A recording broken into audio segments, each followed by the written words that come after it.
get straight into the guts. Yeah, so it goes, so they'll have some reports from other places, and then Uplands one and this one. Is that the one? Then that's when people can see. Yeah, generally, a council meeting, unless council asks a question, you don't get covered. Yeah, but that's kind of, that's why those beginning of he will probably ask me to clarify that. Yeah,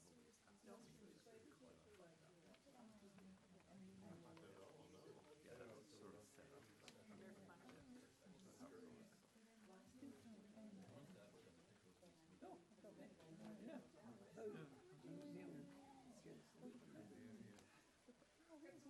It was it. That's when you. It was one that was done years ago.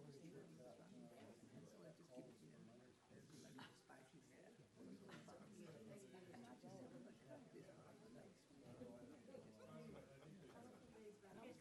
I spent that. So I gave it to Angie. And was misplaced.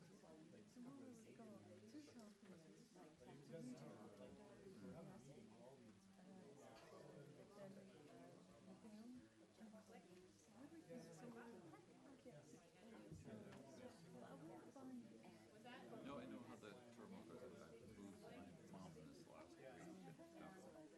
Oh, yeah, the turmoil. Yeah. As far as my mother was concerned, it was all lovely and smooth and everything was all right. Because she never saw all the stuff that was on behind. So now I'm at the place. So Marina taking up this picture. Movers are coming and painters are coming. My wife did. She took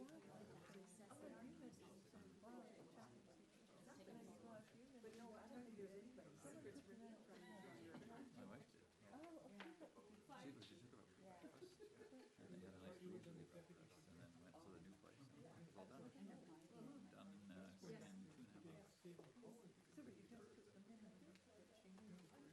Took everything that she wanted to take, set it all up in the new place, bought her a new TV, and happy I talked to her a few minutes ago.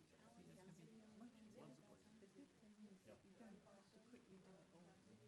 Must be fairly quick. We have to rent it out, so Things were kind of yeah, it's time. people pulling their socks off. She chats up everybody in the place.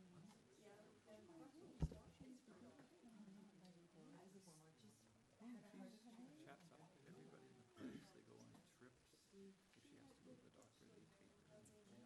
And she has a lovely meals, and then she doesn't have any dishes to do after. No, Kevin, I was actually talking to him on Saturday. He just big holiday. That was very kind. That was well. I'll check in on that.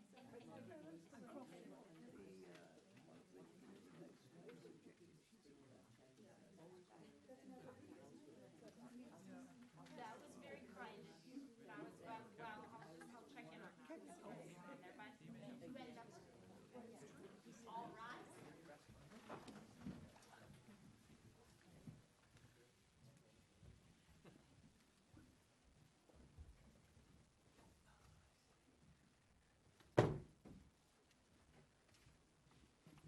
Thank you. Thank you very much.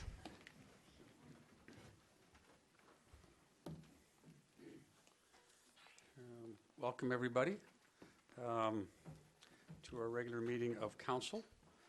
I anticipate that watch is a minute slow. We're right on time, by the way.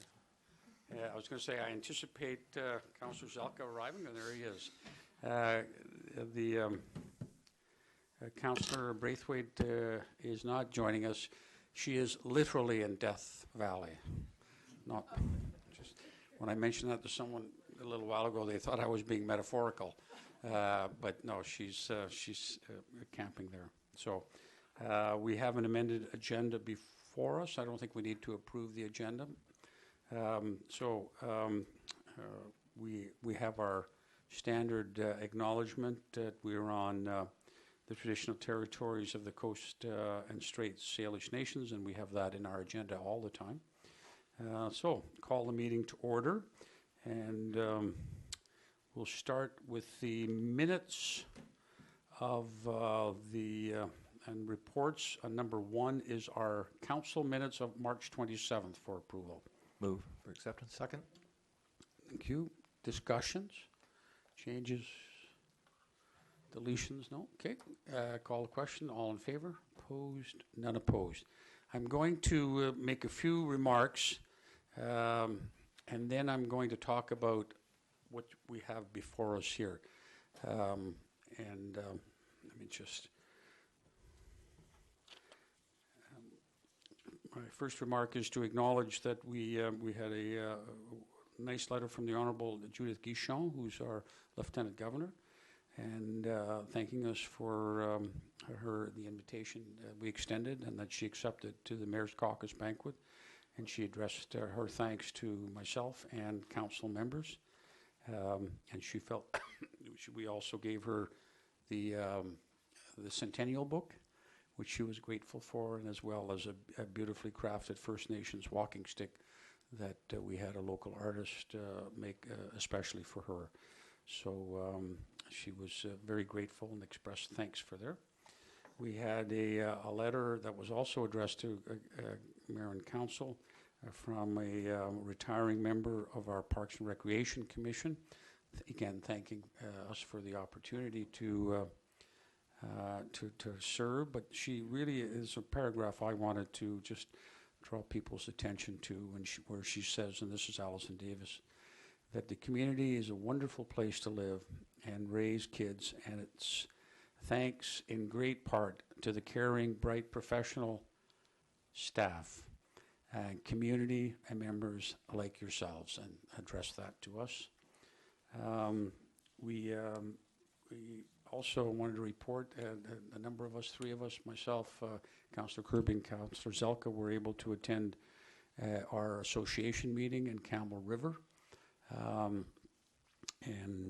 That's the meeting of Vancouver Island coastal communities of mayors and councillors. We get together once a year.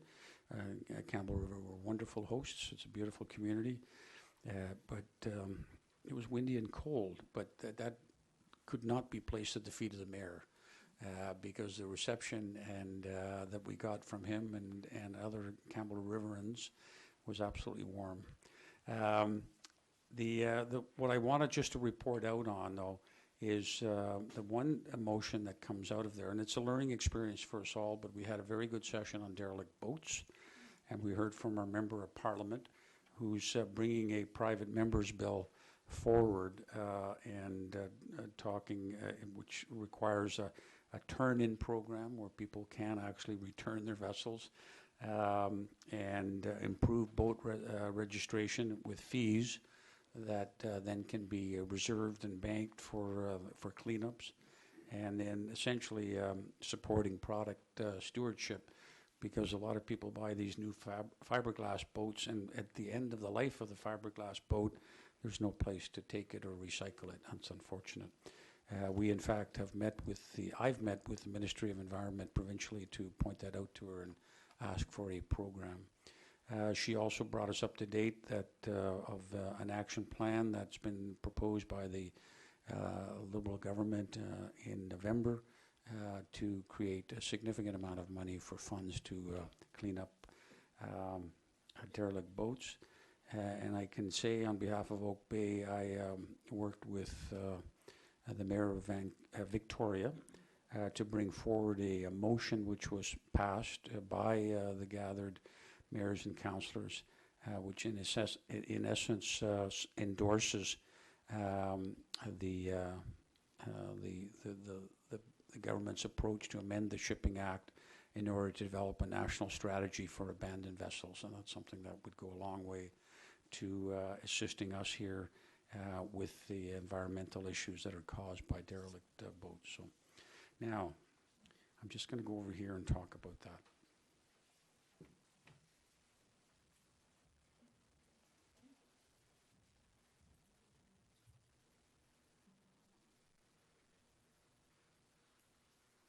This is a little difficult to see, but at some point after the meeting, or if you leave during the meeting, you can walk past it. But what this is, it's a presentation of recently donated materials from Mr. Hart, Alan Hart, whose grandfather was at Vimy Ridge. That was the battle that is often said to have marked the essence of Canada and recognition of Canada as a separate entity, which took place between the 9th of April, 100 years ago, and the 12th of April. I had the honor of attending on behalf of the community the recognition of the sacrifices of all of those young men who were there on our behalf in the trenches of the First World War.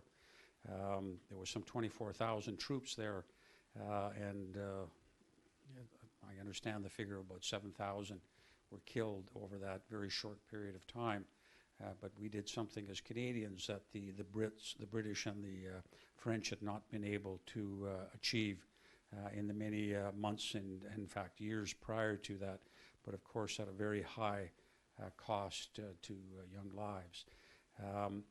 Alan Hart's grandfather was in that battle, and he was a sergeant at that time, and he was in the trenches with our troops, and he was a sergeant that essentially participated in going over the top, I think, as they said, and he was awarded a Medal of Bravery, which has stayed in the family all of this time. And last week, leading up to the Vimy Ridge recognition, which the main, of course, recognition was at Vimy Ridge itself, where there's a fantastic Canadian monument. But leading up to that, the Hart family donated his medals and some of the memorabilia that you can see here, and in particular, a whistle that was used, in fact, in the trenches by Alan Hart Sr., the grandfather, to signal it was time to move forward over the top and to attack the Germans. So this is now in our archives, and this has been put together very quickly by Carolyn Duncan, our archivist, who's done a fantastic job. She had a setup at the Bay Street Armory over on the Sunday yesterday, and it really was a moving recognition of the sacrifices that our young soldiers, and particularly those from Oak Bay, made. She actually had a list of all of the men that have died in that battle from Oak Bay, and we recognized them there. And I today had the honor of joining the Hart family at our cenotaph, where we placed a special memorial wreath, again recognizing his grandfather for his bravery. So these will be in our archives. We're very proud to have received those. We're very honored to have received those from the family, and it really speaks to our history here in Oak Bay. So these will they're very prized, so there's a security issue with them, but we will have them on display at the in the archives from time to time, and we're making some arrangements potentially to display them in the front hall. So that's part of my remarks. And there's here it talks here about Lieutenant Alan W. Hart. He was the 44th Battalion, the 4th Canadian Division, and he enlisted as a private in December 22nd, 1914, and he became a sergeant a few years later, and he arrived in France in the late 1916, and of course he participated, as I said, in the Battle of Vimy Ridge, and as a result of that he was battlefield promoted for his valor.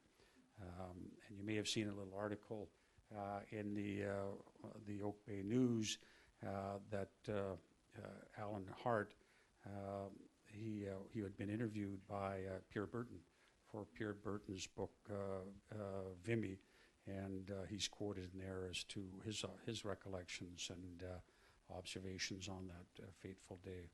So he was also awarded the military medal, which is one of the ones that have been donated, and he married in Brexhill-on-Sea. I guess in those days was known as a war bride, and they came to Canada and eventually settled in Oak Bay. So there are 3 medals. The one I mentioned, the military medal, there's also, and that is for gallantry and devotion under fire. There's the British War Medal as well as the Victory Medal. So a distinguished military career that's now will be recognized in perpetuity here in Oak Bay, and I'm so pleased and honored that to have received this, and now we can tell our story. Thank you.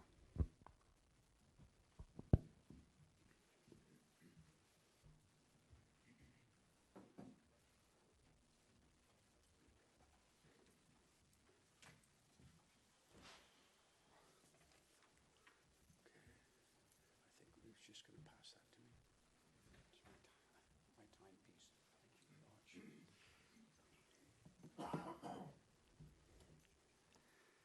We move on to public participation.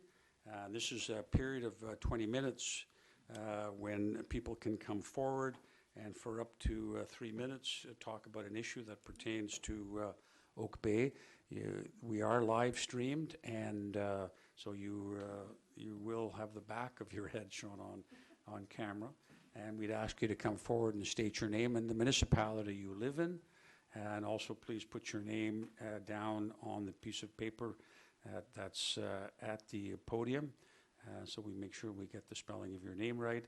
And you have 3 minutes from the point in time I bid you welcome, which I haven't done yet. So please, the first speaker, and we're happy to see our former councillor join us again tonight. Ms. Scott, you're going to have to stand fairly close to that, not so much for our ears, but for the recording. And let me just set the time, just a minute. Okay. Well, good evening, Mayor and Council, and thank you for the invitation. You are, and you Oh. live? I am Cheryl Scott, and I live in Oak Bay and have for the last 40 plus years. Welcome. Thank you. I'm here to address the issue on the deer in Oak Bay. Back when I was first on council, I suggested we have a deer cull and have a truck, like a butcher truck, so that the meat can be butchered and sat. We did do this a long time ago down at Cattle Point. We had an abattoir, was the first business in Oak Bay. But what brought me to come and speak to you, there was recently an article in the Times Colonist on the Cranbrook deer, and they do a cull there, and it produced over 400 kilograms of professionally butchered meat, and I figured we could do a similar thing here. I'd hate to wait till some child or senior is injured by a deer. I've had a couple of close runs, so I know what it's like. This guy comes to you with his big antlers, and you go, You let them have the right of way. And I know you are looking at something that involves birth control for deer. I would just add a caution thing. Birth control doesn't work with all women, so it may not work with the deer, but this seems to work rather well, and it has a great economic benefit cost-wise, and then the meat can be donated to the First Nations or our place or some place that could make use of it. It's done all over BC. Hunting licenses have been given out, and I think we should be eligible for one to do that rather than try the birth control, trying to see how that will work. And that is and I don't know if anybody has seen this cull in Cranbrook, and I met with the mayor this afternoon. I'm told when we did do the cull, the person that did it came from Cranbrook. So we've already made a start in that direction. So that's my pitch, so that you'll look at doing a cull rather than this fancy-dancy scheme of trying to get birth control to deer. Like I say, it doesn't work with all women, so what happens if it doesn't work with the deer? Where do you go from there?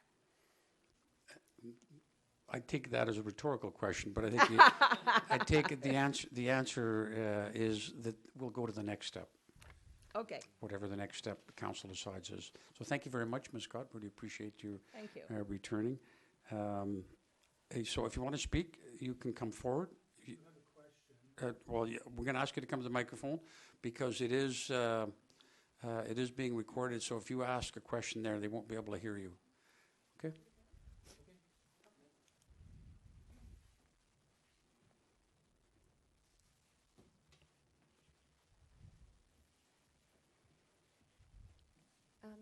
My attendance here is with Your name? And Sorry, my name is Janet Tate, and I actually live in Souk, and I'm here That's on fine. behalf of my mother, who lives in Oak Bay.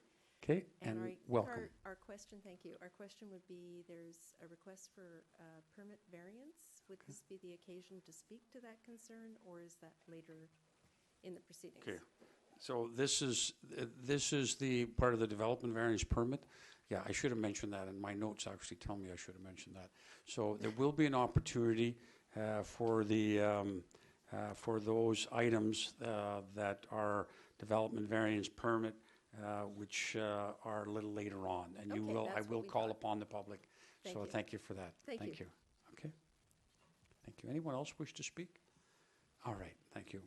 The other thing I should have mentioned, by the way, and under my remarks, and this is more of a reminder, that Wednesday, April 12th and April 19th, we have budget meetings right here in this chamber. They start at 5:30. The public is welcome. And there will be an opportunity for some public input at the time. And also, the other thing I neglected to mention was the YES Awards, which are Young Exceptional Stars. This is the 10th anniversary of that wonderful award program, where the awards recognize achievements and contributions that the students have made to our community. And so if you know of someone, a deserving student who's in grades 6 through to 10, that's either an Oak Bay resident or attends a school here in Oak Bay, please do consider nominating them. And I think if you can get the nominations in by the end of today or first thing tomorrow morning, that's apparently when they close. So please do that if you know. And there are so many young deserving people that often go unrecognized. So this is our opportunity as a community to stand up and say, way to go. So thank you. There being no other speakers, let's move on to the communications.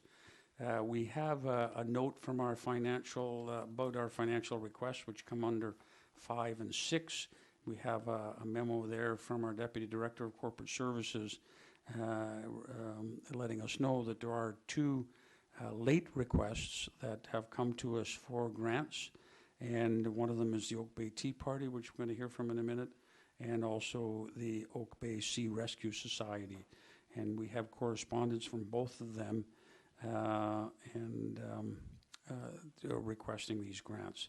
So we'll get into a little more detail, and I think we'll start with the item number 5, and because typically anyone who asks for grant is asked to tell us about, or at least be here to tell us about what their program is and be ready for any questions. And there is also, it should be noted that these grants are not in the budget, so they would have to come out of our, we put $10,000 separate aside for special items or special requests. And so we have the discretion to use that as towards the grants. The first one, we have the president of the Oak Bay Sea Rescue, Terry Calvally, and she is here. I saw her earlier. Hi, come on forward.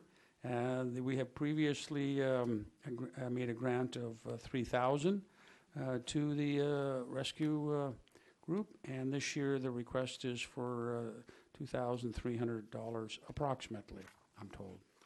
Correct. Okay, so just give us a very brief thumbnail about what the grants would be used for. All right. Thank you, first of all, for considering us on a late submission. I think I've explained it in the letter, but thank you very much for the opportunity to request. Over the last year and this year and the next year or two, our primary focus is on our fundraising for our new vessel. So every spare dollar we have, we're designating to that. The value of that will be approximately $400,000.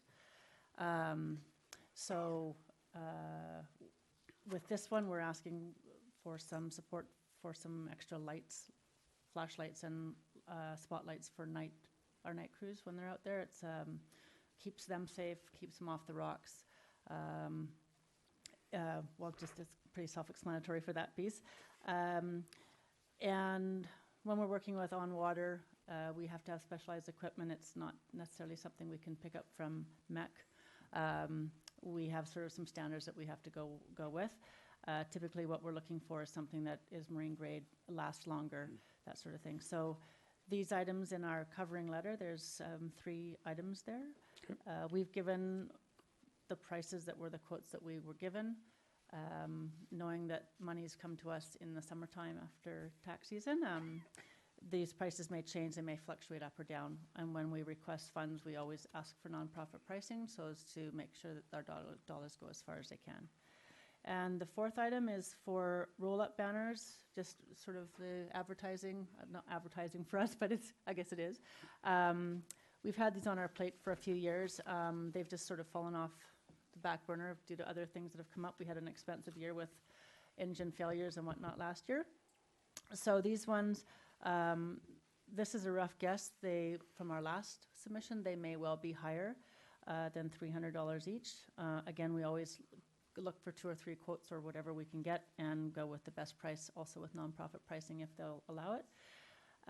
So the total of all of those comes to approximately $2,000. We weren't sure whether the prices would go up or not, or whether or not we're supposed to include tax in that. So we've requested $2,300, and it may well not be that much. Okay. Thank you very much. Just remain there. Let's see if there's any questions on this request. I see no questions. So we have an option. Mr. Jones? Your Worship, I just wanted to clarify that we were able to receive this request in order to include it in the estimates information, so it will be included, and that is in the information that comes to the estimates committee next week. Okay. Or sorry, this week. And that would require a motion on our part to send this request to the estimates committee. Correct. That's right. Move to estimates, second. Okay, moved and seconded that it be sent to estimates, and that's where we consider it when we're considering all the grants as a package. Okay, so the motion on the floor, no other questions okay, and of the president or any comments? Okay, all in favor? Opposed? Not opposed. Thank you very much. So we'll go to estimates, at which point in time we will have a look at that. So we'll make sure we save you this year at the tea party. Pardon me? We'll make sure we save you this year at the tea party. I have not, okay, have a listen, little I fell competition out of this year. that teacup once. And that was because of some bad information I received from the former mayor, I want everybody to know. He said it was a really good idea to roll really hard and rock back and forth. Little did I know that brought a lot of water into the cup part, in which eventually toppled. Sticking to that story, and that's all right. So thank you very much. Thank you very much. Thanks. The next item, which is item 6, is a request from the Oak Bay Tea Party. We give a regular grant of $7,000, but they're doing something a little special this year, and we have Society Chairperson Sandy Germain to speak to that. See if there's any questions. We do have your application. Maybe we could. I think most of us know exactly what the Tea Party is, and this is a special request this year because of the fireworks permit that you'll be applying for, correct? Yes. Okay. And you've already given us permission to hold the fireworks, and of course, with that comes the applications. $100, I understand, for the municipality to approve the application, $200 for the fire chief to go through and make sure everything's in order. So there's $300. And then the $500 to have a fire person on the island so that we don't Okay. set it alight. So in essence, it's a waiver of some of these Yeah, fees and yes. then the cost of the standby person. So for a total 800, was it? 800, yes. 800, thank you very much. So let's see if there's any questions. Go ahead, please. Councillor Kirby. I actually have no issue with supporting this application or this request, but it's the first time I've heard that the fireworks would be stationed on Mary Todd Island. And given the sensitive nature of the island, I have concerns and have heard concerns from the community about having the fireworks from that vantage point, and wondering if there's an alternative location that could be considered. You know, I think what you're referring to is the fact that when we had it there during our centennial year, there was a bit of an accident that caused a fire. But what was of We interest that I learned later from horticulturists, and that was one of those fires that was very good for the underbrush, and it allowed new growth and new plants to reestablish themselves. So it's not always a bad thing. And I'm told by many that was a good thing at the time, although we were all shocked Well, to see it.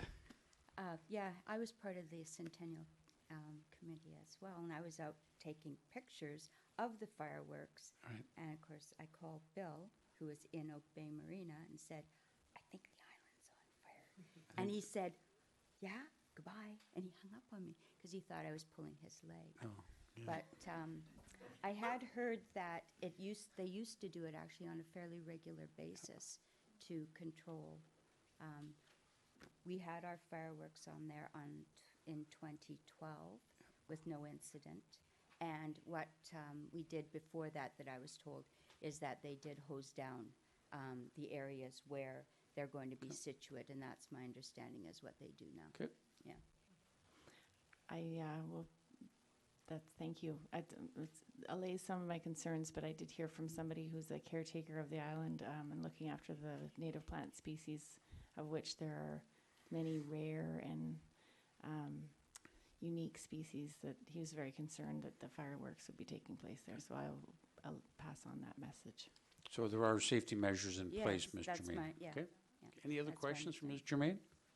Seeing none, thank you very much. We would need now a motion to move this I'll to move the, this. no, this isn't the move it, No. we can approve it right here? I'll move that request Oak Bay Tea Party to waive the district's fees with respect to the application be approved.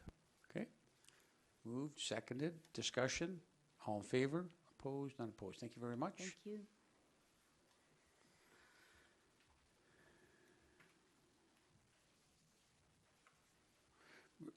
Now, does that,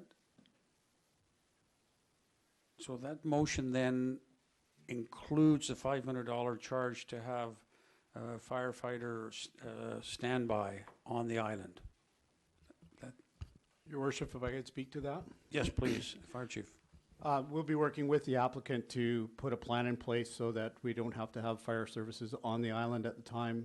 We will have some pumps in place and do some watering down of the area, and also have firefighting capabilities on the island so that we can get there and so forth.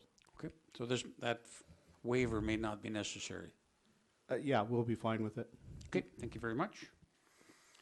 Thank you. We move now to item number 7, and this is the BIA's annual budget, and we have Ms. Leary here, as we always do, on these requests. And essentially, what's happening with the BIA, they collect us monies in addition to the normal taxation to be used for business improvement. And part of that requirement is for us to review the budget. We have the budget in front of us, and Ms. Leary, perhaps you can come to the microphone if there's any questions. And on this budget, so item number 7. Questions? Councillor Zelka, please. Thank you. I have a question for staff. Is this an appropriate time? Yes. Thank you. Question for staff regarding the note that was the first item of number 7, from the Deputy Director. The last section talks about how do I say, 80,000 to be recovered, the $80,000 to be recovered by means of a local service tax in that amount. Could a staff member please explain, is this local service tax anything like the service tax that comes through on the tax bill? Or is this another tax separate from the business service tax? I'm confused with the use of the word tax here. Thank you. Your Worship, through you, I think I'd have to get some more details from our Director of Financial Services, who wasn't available for tonight's meeting, and we can circulate that by email. But one thing to note is this was established through the BIA bylaw, and as such, it is typically considered a carry-through. Okay. And it's essentially they have to have a vote, has to be voluntary to collect this extra money, and then part of that process is the budget approval. Okay. And I don't think we're the only community in BC that does this. Many communities do that. Okay. Yes, Councillor Croft, please. Through you, Chair, to the applicant. How does this budget different from budgets in previous years? It's the same, it should be the same total every year, but we've added 2 small events. So we have a sidewalk sale in May, and then we're doing a small food event in the parking lot in front of Chef on the Run. So we've added 2 small events. So we've just allocated the funding based on those. So those are small allocations, and then our largest allocation is for Christmas, of course. Okay. Any other questions? Yes, go ahead, Councillor Murdoch, please. Thank you, through you, Chair. Just the question is, there's a 5-year plan with $240,000, and there's slightly more than that so far being allocated. So is there a plan in place for how to deal with this, with a fairly small shortfall? It's a $500 shortfall. Oh, that's all it is? Okay. Yeah, and we're looking at sponsorships because we have a lot of groups approaching us, for-profit groups that want to do things in the community. So we'll look at augmenting some of our rising costs, because costs are, as you would know, all of you, rising rapidly for everything. Okay. Thank you. Thank you. Any other questions? No other questions? Oh, yes, we're ready for a motion. Okay, I'll move the staff recommendation, to approve the budget. Second. BIA. Moved and seconded. Thank you. Discussion? The one thing I would encourage in the coming years, Ms. Leary, and you've probably heard this from me before, is sponsorship of the Arts Laureate and assisting her work, because it has brought an incredible vitality to the village, of which all of the merchants have benefited. And I know some of the merchants, in fact, have come forward to sponsor individual works of art, but it's really created a vibrancy in our community that I hear from so many quarters that is so welcome. So anything that your BIA can do to encourage that as we go forward would be So greatly our treasurer appreciated. actually did come forward and work with a group of our businesses to sponsor, so that it didn't have to come out of the BIA's bottom line, but it is a BIA sponsored piece. Perfect. Thank you very much. Thank you. Call the question. Do I call the question? No, not yet. All in favor? Opposed? None opposed. Thank you. Thank you. Item number 8. This is to do with 3125 Uplands. And we have a report there from our manager of planning, Ms. Jensen, who's, I hit the wrong button there just a minute. There it is. Dated April the 6th, about this particular piece of property. We have a statement of significance, and the recommendation here is to lift the 60-day protection order, which had been imposed by council on February 27th, so we could kind of get a sense of the value of this property and the possibility of designation. Okay. Let's see if there's any questions. Yeah, Councillor Zelko, please. Thank you very much, Chair. A question for staff. I had heard, I think it'll show up in the minutes later on in the meeting, that possibly some modifications were done to the interior of this house that may have affected the statement of significance. I just wanted to ask about the status of that and whether the statement of significance will be required to change as a result, please.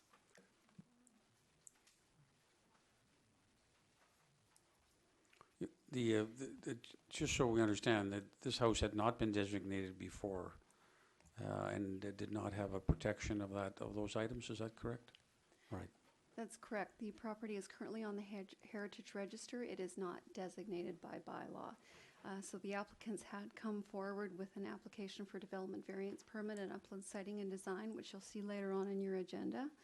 That was referred to the Heritage Commission after council placed a temporary protection order on the site.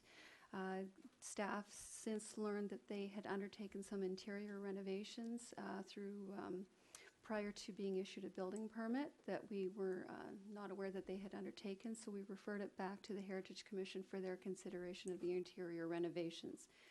Some of the items that were removed were listed on the statement of significance. So the Heritage Commission has since recommended that they are okay with the interior renovations that were undertaken, asked that those features still be retained on the statement of significance to reflect its historical nature. Thank you very much. Any other questions? All right, the recommendation is for us to lift the protection order. Move to lift. Move to lift, all right. Discussion. All in favor? Opposed? None are opposed. Thank you very much. And this does come up later on the agenda in a slightly different format. The next item is the Oak Bay Marina operating lease bylaw amendment. We have a report from our Director of Corporate Services suggesting two changes here. And one is to allow a more diverse use of the parking lot beyond parking alone, which is something similar we have, for instance, I think in the back of the municipal hall, we have a wider uses available. And the other is to allow tours for whale watching to be offered out of the Oak Bay Marina, which is, I think, a prohibition which dates back to, I think, probably right around the time that the whale show was a death there. You may know, a very tragic situation, and this was a reaction, I think, to that and others. But regardless of how it came upon us, the suggestion here is that we change the bylaw. One is to amend the marina operating lease. That's 4688. And the other is to amend let me see if I've got it right. Would be to amend with respect to the parking lot. And then the suggestion also is later is to bring those forward all for the two ones that need a public hearing to have those in May. So that's where we're at there. Let's see if there's any questions of Mr. Jones, who is the author of this report. And I also see, by the way, there is a representative from the Oak Bay Marine Group here, in case, way at the back. Welcome, in case there's any questions for the Oak Bay Marine Group. Okay, Mr. Zelka, or Councillor Zelka, please. Thank you very much, Chair. A very well-written report, and I certainly support the initiative. I'm confused a little bit with some of the wording, so I'm hoping that staff can help me understand. In the actual wording of the bylaw, in Section 1. So which bylaw is this? This would be the bylaw to amend bylaw 3736 Oak Bay Marina operating lease bylaw. So that's the 4688, okay? Yes, 4688, thank you. So in the first section, it talks about 11.7 parking lot. The second line uses the word upland. And I guess because I don't have the rest of the bylaw, I don't quite know why the word upland is here. It makes no sense to me. Your Worship, thank you for that question. And the uplands and the parking lot are in fact the same thing, and they're just that's how it's defined. Some of it's defined differently in our zoning bylaw, and some of it's defined differently in our lease bylaw. But the upland and the parking lot are one and the same. Oh. It is not the uplands, correct? No. It's the land up from the water, one suspects, is how it's defined. Yep. Okay, fair enough. Any other questions? Yes, go ahead, please. I just wanted to express my excitement around this possibility, and it's an excellent change, and I applaud the efforts of staff and obviously the work with the Marine Group to Oak Bay Marine Group to have this come forward. We did hear mention of this on Wednesday, that something would be coming to our meeting, and so when I read my agenda on the weekend, I was thrilled to see this, especially the possibilities for the parking lot uses, because it's always bothered me that it seems like such an incredible vantage point, and it's so underused as a parking lot, paved paradise, all that. But the opportunity for events, I caught that specific wording, special events, and I know that as we were dining last year in the Dîner en Blanc, the dinner in white that takes place in secret locations around Victoria, it's only revealed when you arrive. It was a very fun event that brought, I think, 2,000 people to the waterfront in Vic West last year. I think that would be a wonderful opportunity. Wink, wink, nudge, nudge. And this is on camera, so I've totally given it away. But and I would also I see also another opportunity for a weekly farmers market to take place, not to compete with the BIA's amazing summer markets, but it would be lovely to have some kind of small market there that would go throughout the year, so that we could continue to enjoy the wonderful markets that we do have throughout the summer that have more become a tourist destination, and they're fun events. But it would be nice to just have that sort of practical means of getting your local veg and produce. But anyways, aside from that, I am absolutely thrilled, and I hope also that this builds a positive relationship with the Songhees and Esquimalt as well, so this partnership might see them benefit economically from the tours that would be offered, and that we might see the preservation or the ongoing preservation of the Discovery and Chatham Islands and the Chain Islands. So I see lots of opportunity for more tours and more exciting things through Oak Bay tourism, and so this is great. Thank you so much to staff and the Marine Group for bringing that together. Thank you very much. Any other questions? Just Councillor Murdoch, please. Just a question on procedure. Is this the expectation to do the 3 readings at this point here, or is that at this point in the agenda? All right, I'd move first reading then of Bylaw 4688. Second. Now, it's just one of those bylaws you can move first, second, and third readings all at once? Your Worship, you could move 3 readings of the bylaw at one time. I will move for second and third reading of this bylaw then. Even more efficient. Thank you very much. Moved and seconded. Right. Discussion. This is bylaw, the first one, 4688. Thank you. Discussion. Seeing none, call the question. All in favor? Opposed? None opposed. Thank you very much. And now we move on to bylaw 4689. Move first and second reading, 100th zoning amendment bylaw 4689. Okay, moved and seconded. Discussion. Okay, seeing no discussion, all in favor? Opposed and opposed. Oh. This is the one where we then set a hearing date? Your Worship, and if it were appropriate, or if Council agreed, would suggest we add to the third resolution that the public hearing be held on May 3rd at 6 p.m. at Oak Bay High School, in conjunction with 2 other public hearings that are being proposed later in the agenda. All right. So is that a motion that would be appropriate for now then? Yes. Okay, thank you. So moved. Okay, moved and Second. seconded. Discussion. Let's just set a date for the public hearing. Seeing none, all in favor? Opposed? None opposed. Thank you very much. And thank you to the Oak Bay Marine Group. The next item is really, it's an item to do with the regional growth strategy. And it's really just for information to keep everybody in the loop.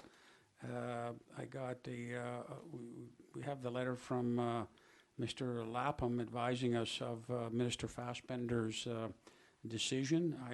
We also received a letter from Mr. Fassbender in terms of the process for mediation over a dispute over the regional growth strategy. I just wanted to bring it to the attention, have it on our agenda, and then of course just ask Mr. Jones just to confirm everything comes with a price tag, How far are we into this process, and what is our responsibility for picking up the costs of this mediation? Your worship, I think the audience is going to regret you having asked me that question. So the current estimate of the CRD is that the project will be in the range of about $30,000. That cost will be shared between the rejectors or objectors to the regional growth strategy and the CRD itself and others who want to participate. So if everyone chose to participate, the total cost to Oak Bay would be $2,300. If Oak Bay chose not to participate, the cost would be less.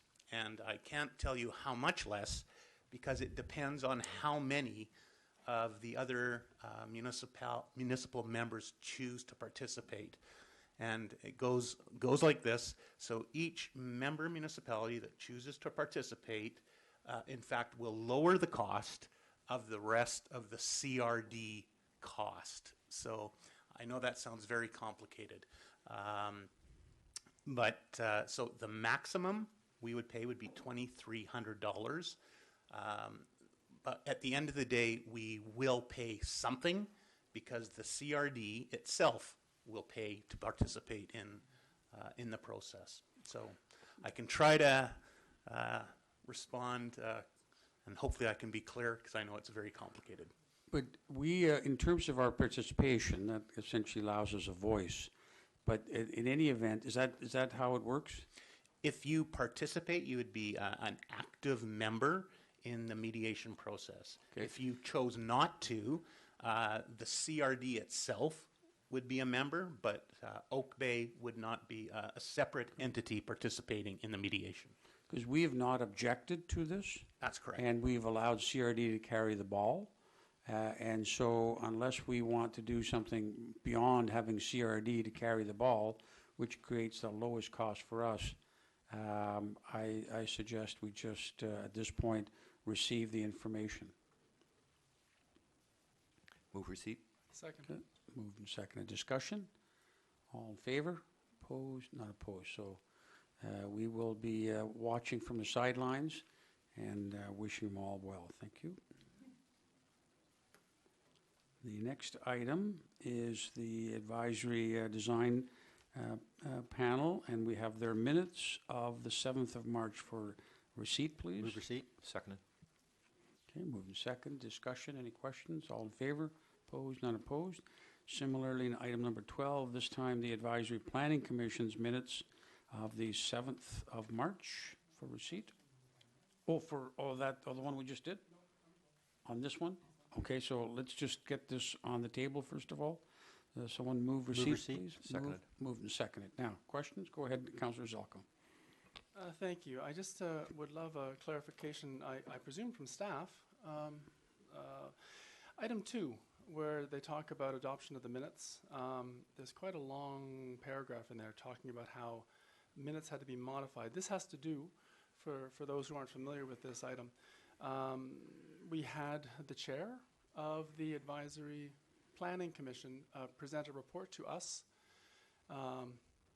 made a number of statements, made a number of recommendations, and also offered, I believe, if I recall correctly, offered for the Advisory Planning Commission to take on the work of this, what was it called again?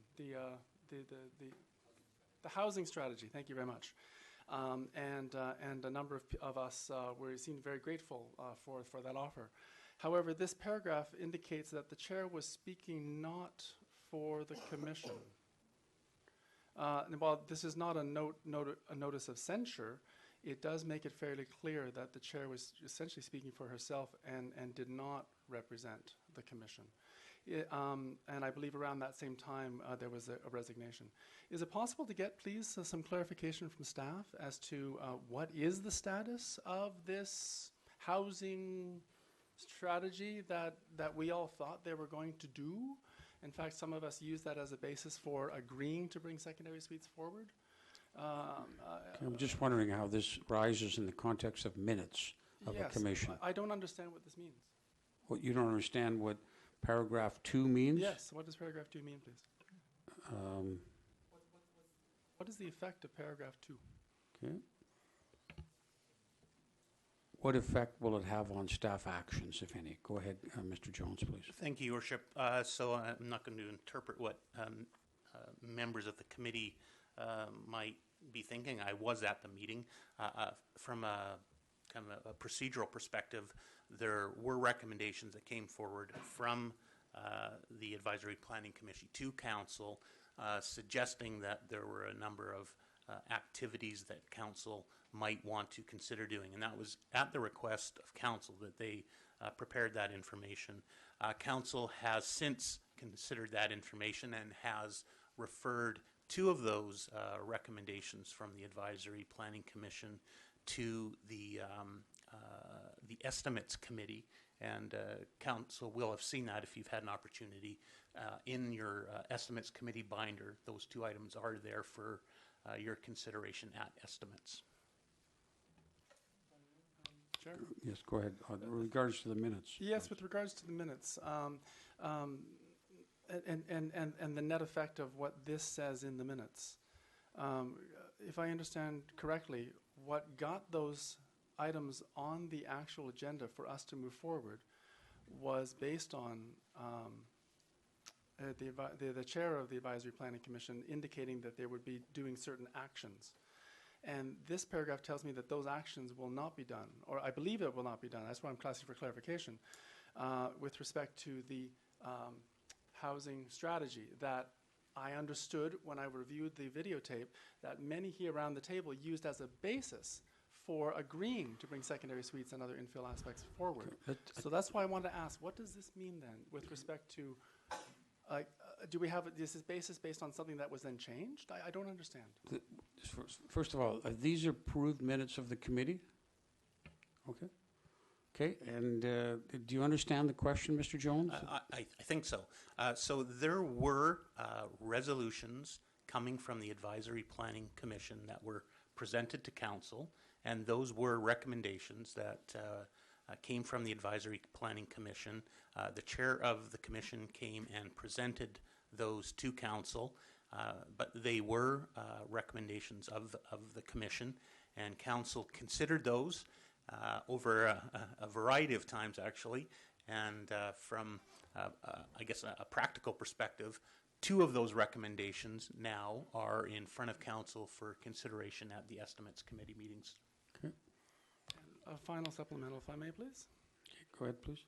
So can I then infer that this 3rd item that we thought the Advisory Planning Commission was going to do, at least those of us who were sitting around the table and heard the Advisory Planning Commission chair indicate yes, that they were going to be doing it. Now that this paragraph that was approved by the majority, in fact, no, the unanimous approval, does this tell me then that the housing strategy will not be done independently by the Advisory Planning Commission as we thought they were going to do? I think you're asking Mr. Jones to speculate on this. It's clear this commission is correcting their minutes, and they want to correct it by noting that the minutes of the 7th of February should read as follows, and that's in the quotes in here, commission members commented, etc. That's what their minutes were corrected to read, and we're just receiving that. We're not here to correct their correction, so we're not here to speculate as to what they meant. These are minutes of the committee that's correcting previous minutes of a committee. That's as simple as that. So that's all we're being asked to do. Mr. Jones?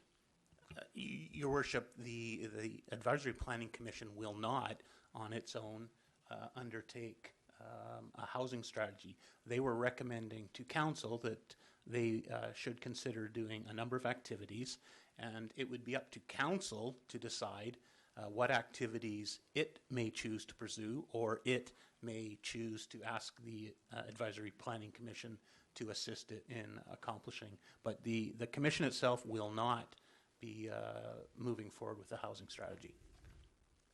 Okay, thank you. Yes, go ahead. Something Thank you. further? Yes, so I appreciate the clarification. So we won't be doing, I think you used the phrase dual tracking at the time, so we're not doing the dual tracking. That's what I'm hearing this minute say now. Thank you.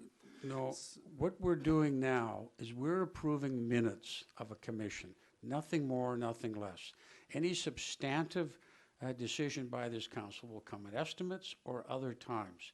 So to try to embed that in through the back door, that's not the time to do it. We are simply being asked to approve these minutes. Nothing more, nothing less. Yes, go ahead, please. I have another question, if I may, please, about On the minutes. About the minutes. Thank you. Item number 6, please, on information items. It makes I'm sorry, could you say that reference again? I didn't hear you. 6. Item number 6, thank you. Information items of the minutes from the Advisory Planning Commission, please. The first paragraph talks about how they would like a follow-up discussion around the procedures manual and an update on replacement commission member. Could I ask from staff, has a plan been formed yet with respect to this yet? Okay. Is that appropriate? That's fair. Thank you, Your Worship. Through you, in response to that item, there is a usual practice whereby we place an advertisement on the website and in the newspaper. Staff anticipate that coming forward in mid-April. Thank you.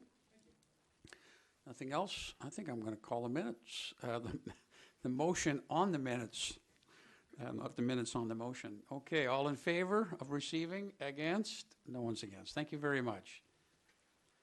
We have next under item 13, these are all items of correspondence Move receipt. which deal with items that we receive, what we're going to deal with in just a minute. All right? Moved and seconded to receive them. Discussion, all in favor, opposed, not opposed. We next have new business and reports from other committees. Let's see, is there any new business? New business. All right, in that case, report of the Capital Regional District. That would be me. The one outstanding item that you need to know, and it's going to be embedded into our estimates process, is the budget that was approved by the CRD. Raised the cost of the CRD to the average homeowner here, or the owner of an average residential assessed house, $32.96 for the coming year. Other than that, everything I think's been in the paper about what they're doing there. And now, so that's my report. Other verbal reports, please. Councillor Kirby. Thank you, Chair. I just wanted to share a little bit that I learned this weekend, although I learned so much. I'll try to keep it very brief. First of all, that when you go to Campbell River, you're welcomed by 40 resident orcas playing right directly in front of the hotel, right in front of the Quadra Island ferry that takes, I think it's a 10-minute, not even ferry, but there was 40 orcas, and I saw the largest dorsal fin on one of the orcas that I've ever seen in my life. So if you have a chance to go to Campbell River, that was my first time, I would highly recommend it. The weather, on the other hand, wasn't fabulous, but we were inside debating issues all weekend, so it didn't matter. But I did want to raise the attention of council that there was a report brought to us on the Friday on the responsible conduct from the UBCM committee. And it was an extremely powerful presentation on a topic that is becoming more and more of an issue at council tables across BC. And that's why the UBCM has been, it came from a motion from Lanceville last year asking for them to look into that issue and to look at new tools for councils and staff to use at the municipal level and regional district level for trying to address the issues that are facing more and more councils of disrespectful conduct, the use of social media to spread misinformation or negative comments about council colleagues or staff, and the influence of the post-truth era, and which we all thought was going to be kept south of the border, and then it's becoming abundantly clear that it's moving its way north, and which I think threatens our democracy. And I think we're all proud to be local government officials, elected officials, and work at this level of government where we're very close to people and very close to democracy in that sense. So it does impact us a lot personally when things go awry. And I spoke to that reporter, questioned the report because of a friend I no longer have at those AVICC and UBCM meetings, and as she was forced to resign from her position in Lanцeville, and 2 years later is still feeling the impacts of that experience from her council there, and as they are being, she and the other councillors are being sued by the remaining council members on that council. So it's a very unfortunate situation that's going on, and again on Nanaimo, there was a councillor resigned on Friday as a result of disrespectful conduct. And I raise this because I think it's important for us to recognize just how good we've got it in Oak Bay, and that we can get along, we can speak respectfully to one another, and there's decorum, there's a shared understanding of manners, and respect in how we speak to one another. And I've never heard the kinds of things that are going on in Nanaimo in particular. I was shocked by what we heard from them as one of them got up to speak, or actually two of them got up to speak to the report as well, and it's just an astonishing state of affairs there. I also wanted to, for the community to recognize our chair is an excellent chair. And I want to thank you very much for the excellent work you do. I heard from many other of my council colleagues that things aren't so great in other communities. And I feel we're very lucky to have you as a chair to keep the debate respectful. And there are times in this chamber when things get out of hand. And sometimes an attack on staff or an attack on another fellow council member or on us, and things get out of hand, and there's clapping or there's raised voices, and Mayor Jensen always seems to quell that quickly and put an end to it before it gets out of hand. And I think that you deserve recognition for doing that and making sure that we have a respectful decorum in this chamber, and that our debate is not personal. It's about the issues. So thank you. Thank you very much. Appreciate it. And then beyond that, there was the derelict vessels and an oil spill response workshop that I attended, and which I must say felt very much like a sales job of the oil spill response groups that are paid for by the oil companies. But aside from that, there was an excellent program by Sheila Malcolmson, the MP from Nanaimo, Ladysmith, and the mayor there, and other groups working on the derelict vessel issue, and they raised some very important the process that they went through successfully to remove a very large vessel from their bay. And but this is all very timely because we're about to do the same thing in Cadborough Bay. I hope everybody's aware that on May 13th, there's a boat cleanup of 16 boats that are going to be removed from Cadborough Bay by community associations and working with another number of groups because we're not getting any funding from the federal government. Although we learned also that there's $408 million in an derelict vessel oil spill cleanup fund, but we've spent a total of $27,000 from that fund last year. And all of the interest is going back into that fund, and it continues to build and not be used for the prevention of oil spills by removing these derelict vessels or vessels that we know are derelict.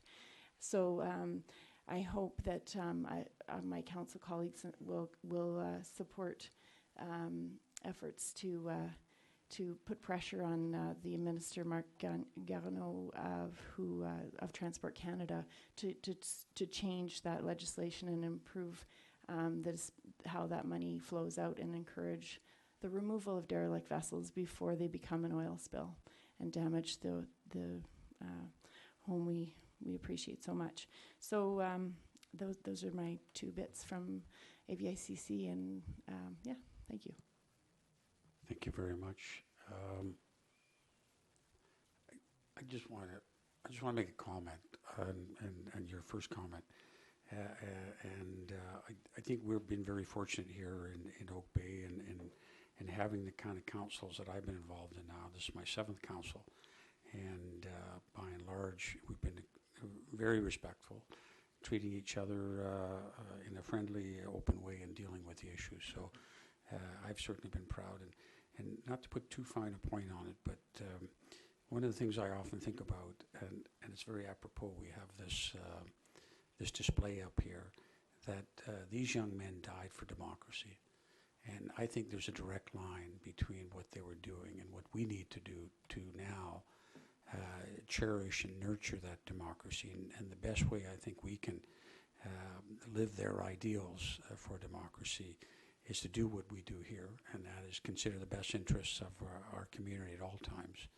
And our view of the best interests will change, but it should always be done in an open, transparent, and respectful way. So I was moved by that, what I heard at the AVICC, the Conference of Mayors and Councillors, and I was frankly shocked when I heard the kinds of conversations that had taken place and were reported out to our group. I've never been subjected to that here, and hopefully no one ever will be. So we all need to work collectively to ensure that we protect our democracy, and we give the democracy itself a respect it deserves, and is essentially we're honoring the lives of the people who have who've sacrificed themselves for democracy. So thank you very much. Anyone else have any other reports? Okay, thank you. Councillor Salko, please. Thank you very much, Chair.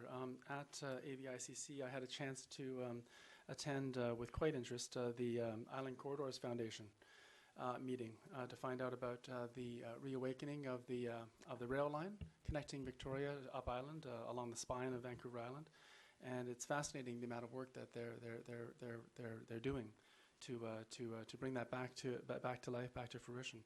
I had a chance to find out that there's an Oak Bay connection to that, to the ICF.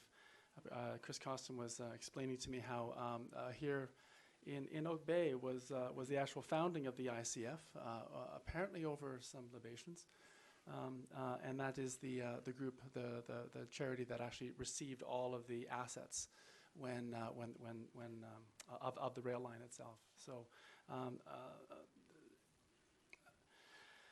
If as the elections move forward, I think it's incumbent upon all of us to keep that dream alive. There's many rights that go along with that particular rail line, and if we can keep it alive, we can it'll only support the walkways and various other services and connections that would go along with it.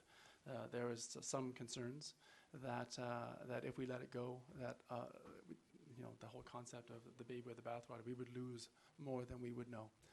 So I was very pleased to see many of the business interests working very hard also at very little concern for profit at this moment, trying to keep the rail line alive. Thank you very much. There wasn't any talk that they were going to put a spur line into Oak Bay, was there? Tempted. That's right. It's the ENN and Oak Bay rail lines. Okay, thank you very much. We're going to now move on to the next segment. These are resolutions we have before us, starting at 15. We have 4 development variance permits before us.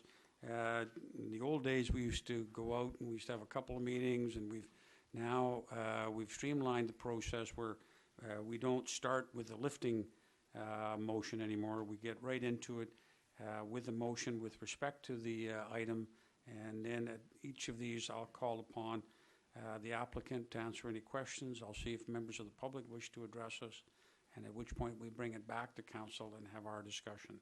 So if we could start by having the motion as per the resolution that's proposed. Move development variance permit 3125 Uplands Road. Second. So it's now live before us. The applicant here, Yes, thank you. Is there questions for the applicant? Okay. Seeing no questions, are there any members of the public who wish to come forward and address us on this particular one, which is 3125 Uplands Road? Sorry, I neglected to mention the address. No? All righty. Thank you very much. Now, let's have a discussion at council. Any question or any discussion with respect to the motion, please? Just go ahead, please, Councillor Zelko. Thank you, Chair. More a question of information. Has notice gone out with our new procedure with respect to this? And as a result of the notice, that we're having the public invited now? Yeah, and that's exactly but we took a step out of there. You may recall we streamlined it. We used to go it used to go to council. We used to pass it, send it out, and then come back. We've taken a step out there just to make it smoother, and then staff just automatically send out notices after committee of the whole. Okay, so seeing no comments, any further discussion? All in favor? Opposed? None opposed. The next one is 36 Sylvan Lane. Someone could move the motion to get it on the floor. 36 Sylvan Lane. Moved and seconded. Now, the applicant I see is here. Is there anything you wanted to add?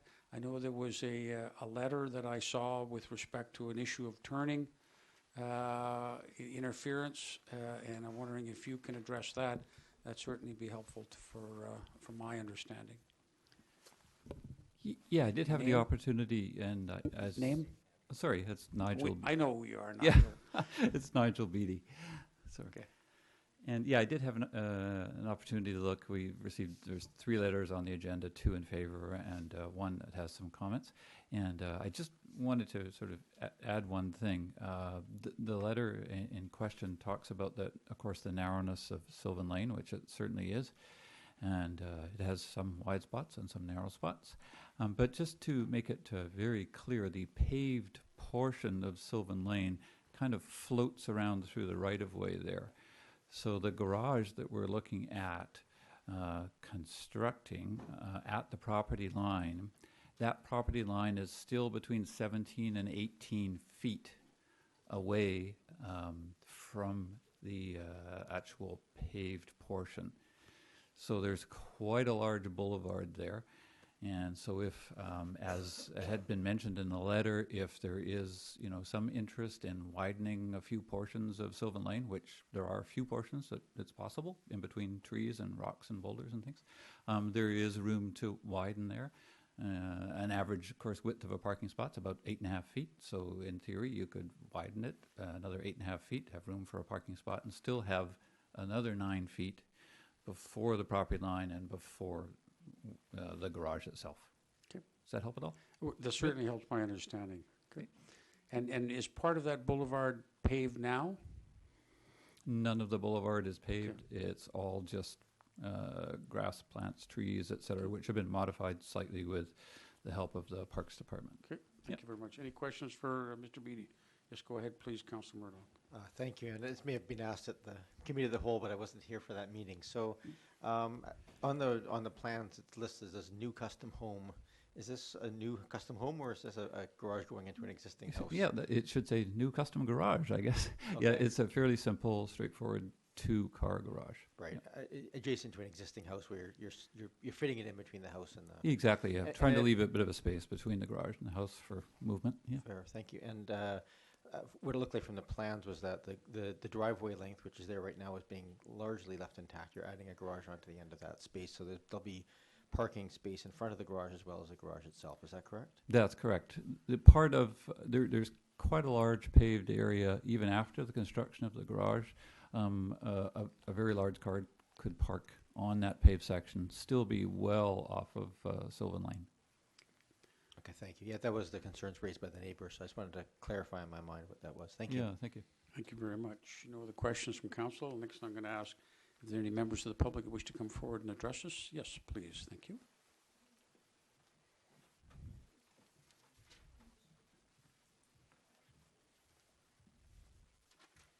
I'm Janet Tate, and I'm here on behalf of my mother, who lives at number 52. Can you hear me? Okay. Can you hear me okay? Oh, I see. Okay. So I'm here to speak to my mother's concerns, Mrs. Croft, and she lives at number 52 and is also the owner of building lot 45. Our concern is that the road is incredibly narrow at the point at which my mother's driveway comes out and the neighbors across the road at number 36. It literally is about the width of one car. You actually have to back up if a car is coming the other way. And while there is mention of boulevard, there are stone walls on one side of the road and mature trees, 100-foot tall trees on the other side. On looking at the plan of the proposed location, it doesn't seem to represent the reality of the space. The garage does not appear to be much more than about 5 feet off the road. So the concern would be that it is a very narrow spot. My mother has lived here for more than 40 years. We've tried to navigate this road when cars have been coming up Sylvan, and you have to back up quite often to let people pass. Parking is allowed on sections of the road between Denison and my mother's driveway. If there are cars parked along there, very often only one car can get by. So the concern is that during the time that my parents have lived there, they have had on occasion ambulance and fire department show up at their home, and comments have been made by the attending staff that it is a very difficult road to get up and down and to navigate. There's also evidence currently of a vehicle actually going about 4 feet over the margin of the road, a large municipal vehicle, in trying to navigate a portion of the street. So I think the concern is that currently, within close proximity to the proposed location of the garage, there are 4 driveways that converge in the space of 2 houses on either side. But with the advent that lot 45 is actually a building lot, there is the potential for a further 5th driveway to enter into the situation. So it's just an area that is difficult to navigate now, and I think the concern is with the proximity of the roadside wall to the road allowance, it's going to further congest an area that's already quite difficult to deal with. Thank you. Okay. There may be some questions for her, because I know I have one, because you had said that it appeared that the building was 5 feet from the road. Well, we've spent It's just that I've heard time- Mr. Beatty say it was between 17 and a half and 18. That's true. And I actually have had the luxury of working with plans in my career. And when I look at the plans, they don't seem to represent the environment. There's something seems out of scale. But you're not saying that 17, 18 feet doesn't exist. It just doesn't, you don't have that feel. It doesn't appear to exist. I understand the variance was to have 0 clearance, and I understand there is a road allowance. But in looking at the situation, we're going to have 5 driveways converging on an extremely narrow part of the street, which is directly in between the 2 driveways. Mm-hmm. I just wanted to understand what your point was. Okay, Thank you very much. that's okay. No other questions? Yes, any other speakers, members of the public? You'd have to come forward. We'll hear from you. Give your name and the community you're from. My name is Gil Tate, and I'm from Souk, but I'm here also with my mother-in-law. Welcome. And one of the things that Janet, I believe, forgot to mention was the environment of the neighborhood. I mean, you're from Oak Bay, and if you've driven up there, it is called the lane, but is it indeed the front street? And so with the allowances and the way the garage is positioned and the look of the garage, it looks more like a back lane as opposed to the front street. And so from a matter of aesthetics and curb appeal of the neighborhood, that's one thing that is also needs to be taken into effect, or into consideration, sorry. So that's all I wanted to add. Thank you. Thank you very much. Anyone else wish to address us on this issue? All right. Thank you very much. Now it's time for council to bring it back to council. We have a motion on the floor. Discussion, please. Anyone wishes to address this? Which Councillor Zelka and then Councillor Croft, please. Or do you want Councillor Croft and then Councillor Zelka? And then I Councillor want Murdoch. Councillor Murdoch. Okay, after you. Okay, let's start with Councillor Murdoch, and then we'll go to Councillor Zelka and Croft if it's still All right, I'll necessary. try to keep this quick. It looks from the plans that there are still a couple of trees adjacent to that garage. Maybe just get a nod if that's correct. It's also on the street side of that. Okay. And I guess the clarification I want, is there any shortening of the existing, there is a driveway there right now, a parking space, so that's there, exists. So this garage appears to be being built on sort of fresh land where there wasn't parking before. So in effect, it's extending the amount of parking on the property available to cars. Correct, okay. So with that, I feel fairly comfortable with that there's no substantive change to the parking or driving way situation. It's an existing driveway, just providing some covered parking within that space on the land, and very constrained property, obviously. Thank you. Thank you, Councillor Murdoch. Councillor Zalka, did you still want to say something? Or? Thank you, Chair. I appreciate that. I do note that the staff report accompanying this, staff does not recommend proceeding with this. So I do have that question through to staff, and I guess I see the chief, the fire chief is here. A question through to the fire chief, if I may, through you, Chair. Fire Chief Cockle, with respect to safety, one of the in the correspondence, it notes that there's quite a narrow lane and quite a fair bit of difficulty with the amount of cars, since there appears to be no control on parking on this particular lane, that at times it's very difficult to get through.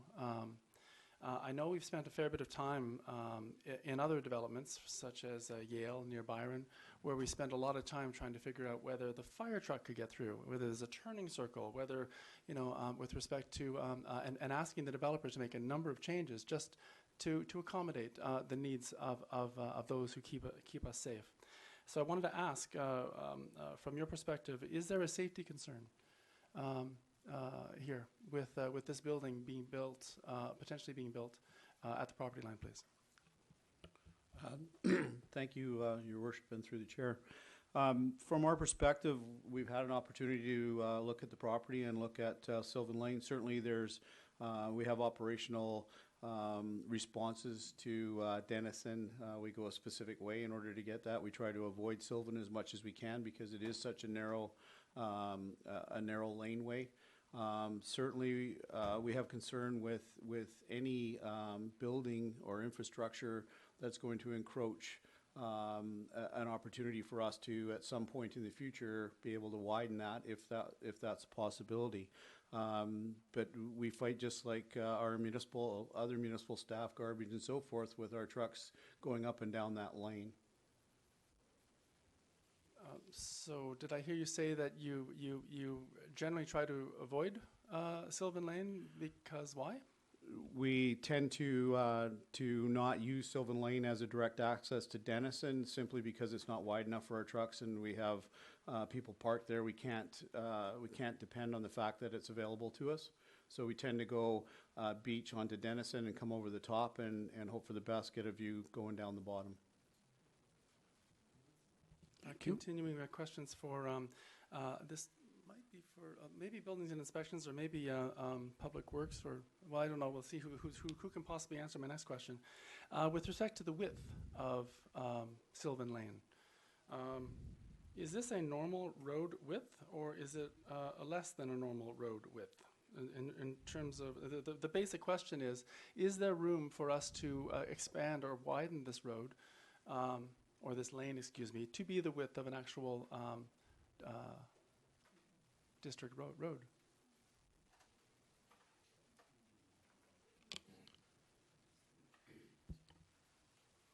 Well, the road allowance is wider than what the road is now, so there is certainly room to widen the road itself because the road allowance is wider. I don't know the actual road allowance width that is allowed there, but it is likely a little bit narrower than your typical road allowance. Thank you. I would tend to agree with you. I've had a chance to drive through there a few times. It is incredibly narrow, and I would call it definitely a lane, not a road.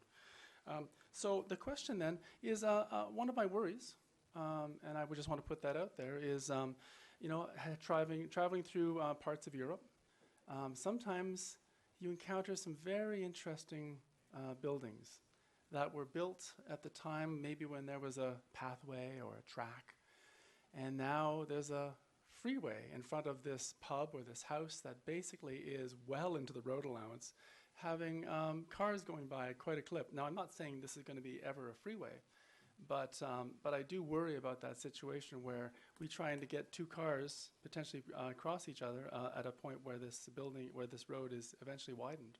And like what happens in Europe the odd time, a truck winds up in someone's garage or front or living room. So I know we have setbacks for a reason, and they're in the zoning for a reason. Can I ask an obvious question then for the Director of Building and Planning? What is the purpose of the setbacks from the front lot line? What is the actual purpose of them, please? What do they do?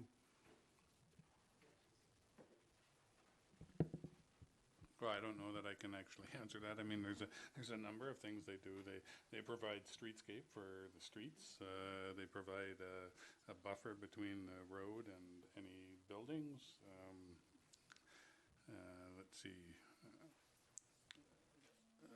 It's so that also the setbacks are there so that it respects neighbors in terms of sides and rear lot line setbacks. Yeah, I don't know if I can expand on that right now. Thank you very much. Any other point? Yes, Councillor Croft, please. Hi, thank you, Chair. In that I wasn't in attendance at the March 20th COW, I do note the staff's comment that given the potential for future conflict between activities within the road right-of-way and the proposed building into potential impact on boulevard trees, the proposed development associated variances is not considered supportable. I wondered if you could just expand on that, in that I missed that to the manager of planning. Ms. Jensen. Certainly. So when we were reviewing an application on a site-specific basis, one of the things we want to do is take into consideration what is the impact of that development going to be over the next 50, 60, 80 years. So in this particular instance, you do have a very narrow laneway running up that hill. Admittedly, the road allowance is larger than what the paved asphalt area is, but it is a narrow road right-of-way. There are utilities that are sitting in that road right-of-way as well. They're not likely to move in the near future, but you are looking at long-term maintenance works in the area.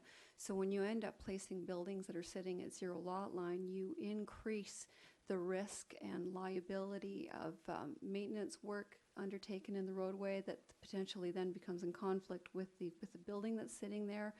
Alternatively, you can have issues where tree roots that are in the boulevard may start impacting the building itself that's been approved, and what is the liability attached to that. Similarly, having something that's close to the boundary, then what is the impact of that building on any of the resources that are sitting in the right of way as well. So it's just a concern to go that close to the lot line. Thank you. Any further follow-up on that, Councillor Croft? Yeah, I do.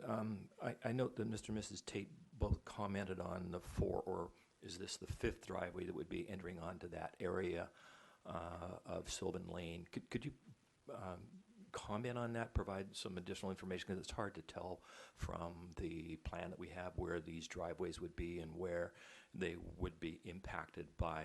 There's already parking here, but probably only one parking spot, so you are increasing. So I wonder if you might just comment on that, not having good knowledge of it.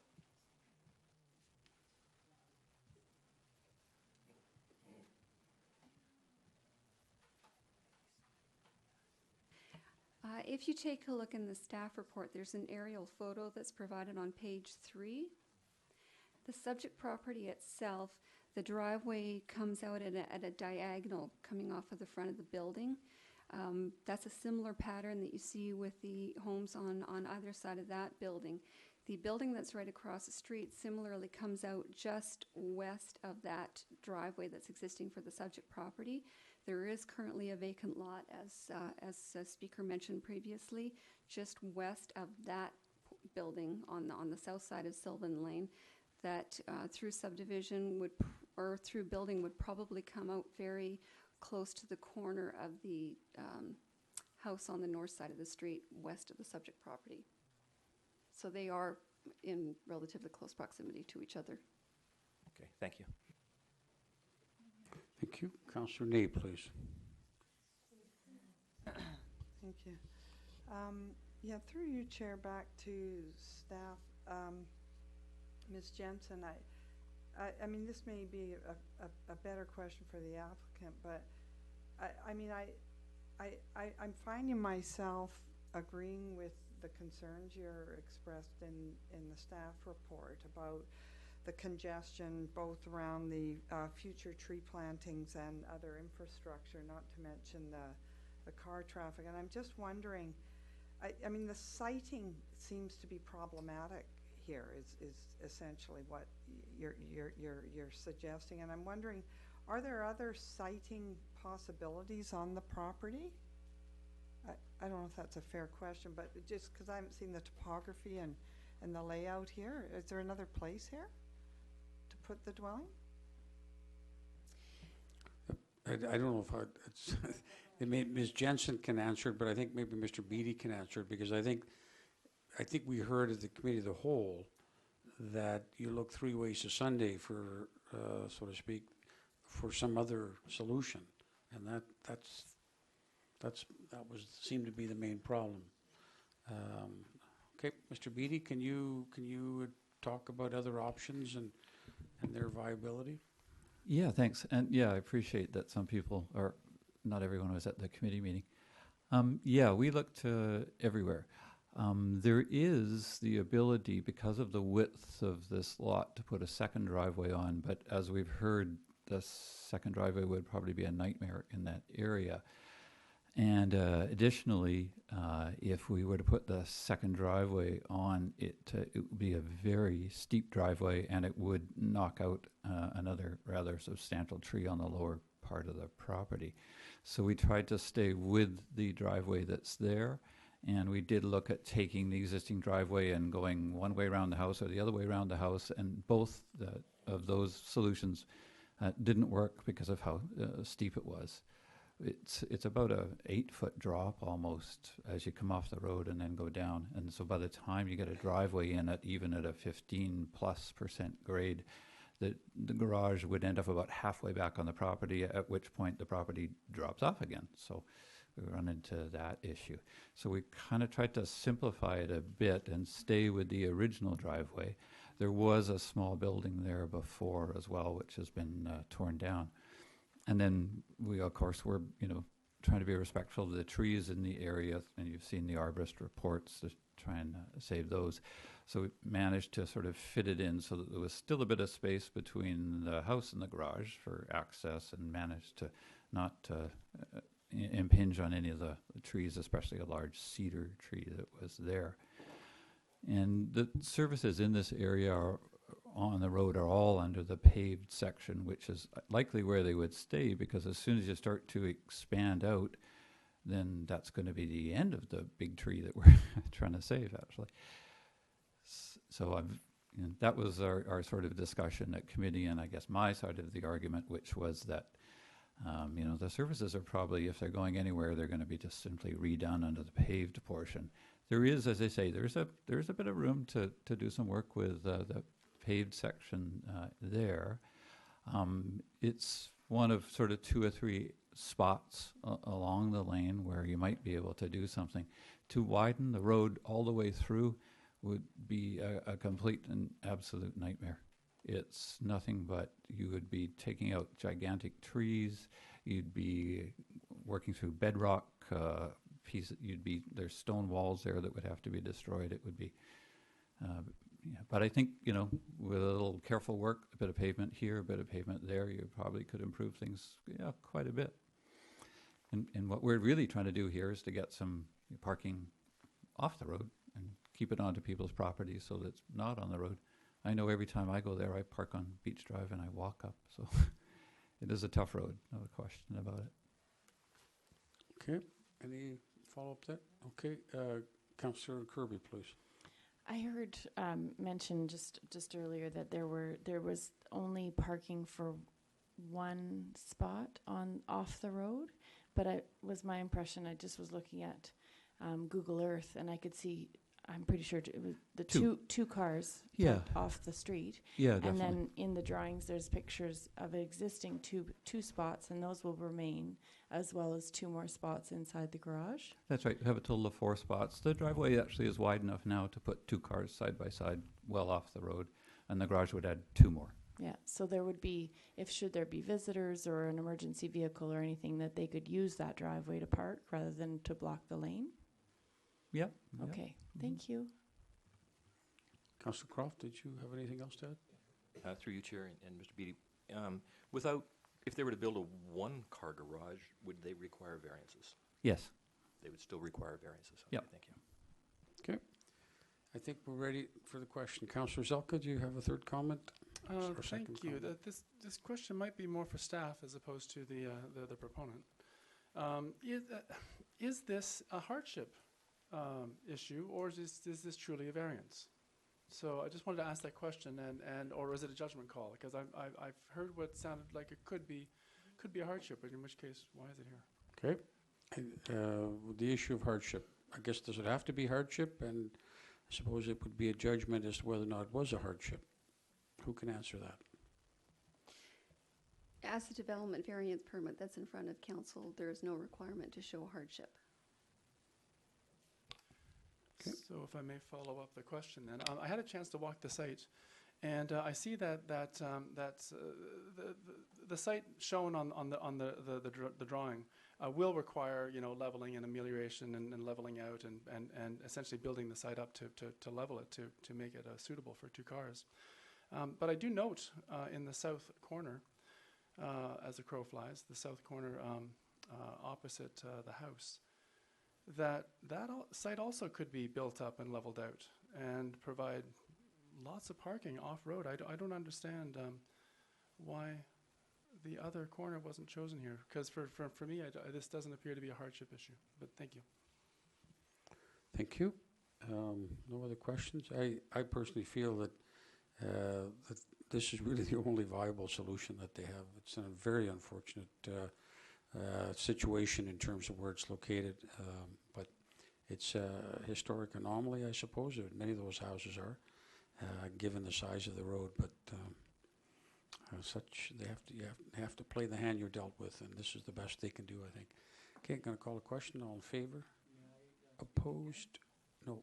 Opposed?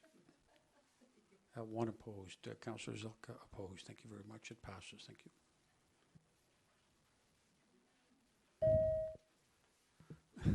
And thank you very much. I appreciate it. It may not be the result that everyone wanted, but I wish everyone luck on that street. Thank you. The 668 Bing. If we can have a motion, please, with respect to that. Motion as per the notice of resolution. Move approval. Okay, Seconded. moved and seconded. The applicant, I believe, is here at the back. Any questions for the applicant? I think there's one letter on file for this one, Ms. Jones, I think. Thank you. And if they're seeing no questions for the applicants, members of the public wish to address us on this? 668 Bing. Okay, seeing no one come forward. Discussion at council? Seeing no discussion, call a question. All in favor? Opposed? None opposed. None opposed? Right. We're all in favor? Keep hitting the wrong button. I apologize for that. None more opposed on that one. The next one is 1934 Crescent. Notice if we can have a motion on that one, please, then we can start the ball rolling. Move approval. Moved and seconded. Now, is the applicant here? Okay, the applicant is here. Questions for the applicant? Okay, no questions for you members. Oh, there's one. Yes, Councillor Murdoch, maybe the applicant can come forward, please. Just, if you don't mind, there was a question raised in one of the letters just about the ability to minimize any impact on sight lines for the adjoining property. Just asking if there was a way of articulating the roof or something in a different way. So I just thought I'd ask the question on that behalf. What we've done, Councillor Murdoch, is tried to situate the eaves line at the back of the garage because as low as possible without actually excavating the ground. As you can imagine, we want to have a intact roof. So the roof is situated as low as possible at the back. Now, the one thing that we could do in this case is to possibly reduce the slope of the roof, which is 5.5 and 12, and that corresponds to the existing pitch of the principal house. And we could lower, we could say, we could probably manage 5 and 12 as a kind of compromise, but that would only give you 3.5 inches or 3.25 inches of height reduction. And so why bother at that point? Well, why do that? And so we're saying that we would maintain that we have the roof at the lowest elevation possible. And with regard to the slab elevation that the neighbor also mentions, and by the way, neighbor is being very cooperative with us, and we've been talking to him, and he's been making all sorts of suggestions as to how we build that side of the garage and everything, because we will need access to that side. And he's been very, very kind in terms of providing that access. But in terms of the elevation of the slab, well, once you've set the back of the garage at that height, then you give yourself, say, a generous roof in order to, or a generous ceiling height in order to locate the garage slab, then you're left with a 9-foot high ceiling. What we've provided is a 9-foot high ceiling, which is pretty high, and that puts our garage slab at a point where starting from the property line, we have a 12. What would I say? I think it's a 10% slope. So, which is pretty modest, actually. It's a pretty modest slope. And what it does in addition to that is reduce the amount of excavation that we will require. And of course, James, the neighbor, is concerned about that kind of excavation. And so we're actually addressing his concern regarding excavation by maintaining a slightly higher slab elevation than he would otherwise desire. But as I say, his concern on one hand is to reduce excavation or blasting. We hope to absolutely minimize blasting.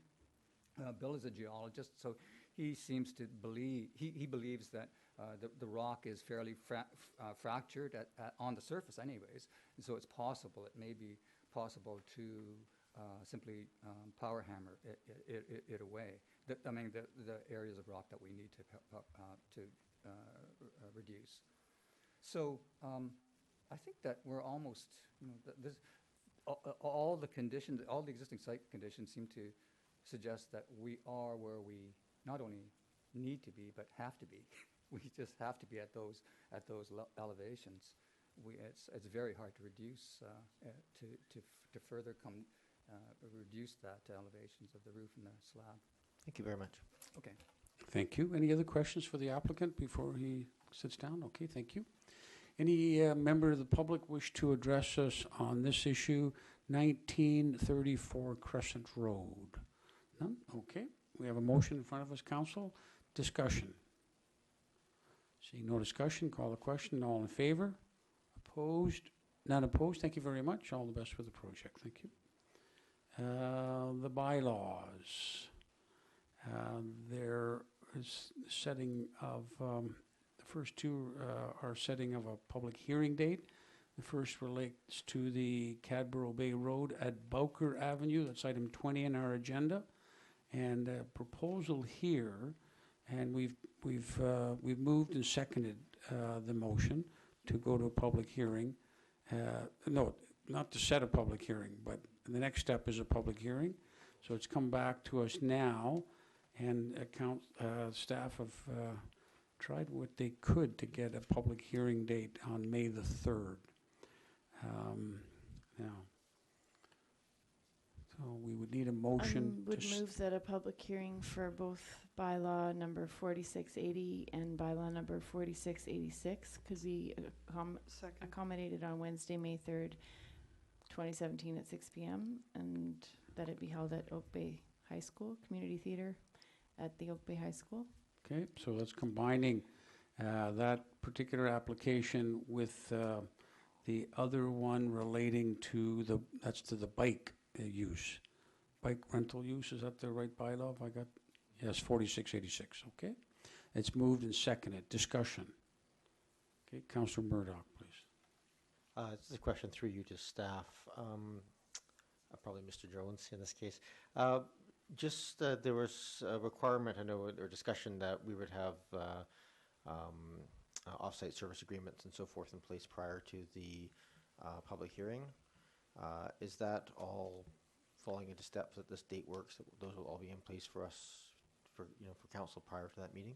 Thank you, Your Worship. That the plan of staff is to actually present what I'll call the outstanding information related to the urban forest strategy question and off-site servicing to council on April 24th.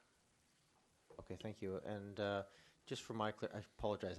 This is probably all discussed at the committee of the whole that I missed, but there's a number of things. There's obviously the underground facilities and so forth, the sewer, water, storm drain. But there's also a fair number of bits and pieces of this building, the planter boxes and parts of the building that are on municipal property. Does this servicing agreement include maintenance and management of the pathways, the planter boxes and so forth, an agreement of who's got responsibility and so forth for those pieces? Your Worship, the plan is to bring that forward as well on the 24th of April in the form of draft covenants. Thank you very much. Okay, any other questions? If not, I'm going to call the motion. All in favor? Opposed? None opposed. Thank you very much. And then we have final reading of Bylaw 4687, which is the delegation bylaw for things such as boulevard encroachment and special events. This is part of our streamlining, and this is for final adoption, please. Move final adoption. Move Second. seconded. Discussion? All in favor? Opposed? None opposed. We now have a Move motion adjournment. to adjourn suggested. Second. Moved, seconded. Discussion? All in favor? Opposed? None opposed. Thank you very much. Thank you to everyone who attended. Appreciate you being here.